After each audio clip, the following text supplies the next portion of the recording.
Ona görə də yəni bu mövzumuz nədir? Müminin qəlbinə bu sıxıntı, ümidsizlik niyə girir? Subhanallah. Çünki şeytan onun qəlbinə daxil edir. Ümidsizlik şeytanın vəsvəsəsidir. Şeytanın qapısıdır. Nəyə görə? Bir möminə bu həyatı dar etsin. Hər zaman pis düşünsün, ümidsiz olsun. Artıq gələcəyim düzgün olmayacaq, gələcək filan olacaq, subhanallah, yaxşı olmayacaq. Hər zaman dilindən bu düşürsə, o insan artıq nədir? Bu dünyada olması daha yaxşı. Çünki özünə də əziyyət verir, digər insanlara da əziyyət verir. İnsan var, oturursan, oturanın sonra sən desən ki, artıq 3-cü dünya müharibəsi başlayıb, mənim xəbərim yoxdur.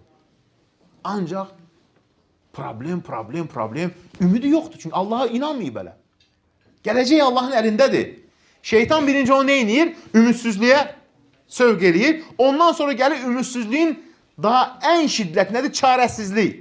Deyir ki, mən artıq bitdim, heç zaman xilas ola bilməyəcəm. Sonra nədir? Ged, intihar elə bir dəvəlik qutar canım. Gelib nə edirlər? İntihar edirlər, subhanallah. Qəm, kədər, qəlbi darlıq, sıxıntı, ümidsizlik gələ bilər insanın qəlbinə. Bizdə hər bir insan insandır. Hər bir insan mömin. Amma mömin nə edir? Əgər onun qəlbinə bir qəm, qüssə gələrsə, bundan istifadə eləyər. Necə aradan qaldırar? Allah'a zikirlə, dua ilə. Subhanallah. La ilahe illallah. Xəstəlik olsun, bəla olsun. Hər bir şeydə nədir? Borcun var, sıxıntın var, xəstəliyin var, qəm, qüssən var. Zikirlə, Allah'a bağlılıqla bunu aradan qaldırar. Çünki Allahın rəhməti hər şeydən genişdir. Subhanallah.